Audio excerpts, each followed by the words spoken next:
Səhabələrdən biri tabeinlərlə oturub söhbət edilmiş bir məclisdə və o zaman tabeinlərdən biri səhabənin gözünün içinə baxır və deyir ki, xoş olsun o gözlərin halına. Deyir, niyə? Deyir, çünki o Peyğəmbərə baxıb, Peyğəmbəri görüb, aleyhissalatü vesselam. Deyir, elə demə, halına şükür elə, bugün sən hidayət olmuşsan. O vaxt dedi, insanlar var idi, dedi, görürdü Peyğəmbəri, lakin deyir, iman gətirə bilmirdi. Çünki o gün deyir, ata oğulla, qardaşla fərqli cəbhələrdə yer almışdılar və biri-biri ilə döyüşürdülər.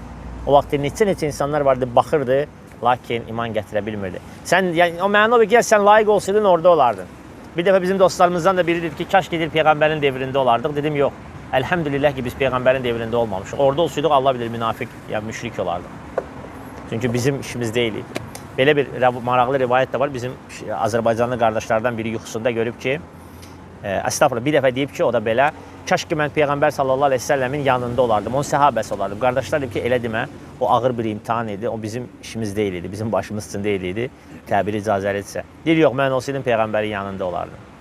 Nəysə, söhbət belə bitir. Sonra bir dəfə yatır yuxuda görür ki, Peyğəmbər sallallahu aleyhi ve sellem və səhabələri və bu da onların içində avtobusla dik bir yerdən aşağı düşürlər. Və aşağı düşürlər, bu zaman sürücü deyir ki, avtobusun tormuzu xarab oldu. Və xarab oldu deyəndə səhabələr hamısı tökülüşür avtobusdan yerə, deyir, mən də düşdüm. Və deyir, axtarırdım ki, bir daş tapam, avtobusun təkərinin altına qoyum, gördüm artıq səhabələr başını qoyublar təkərin altına.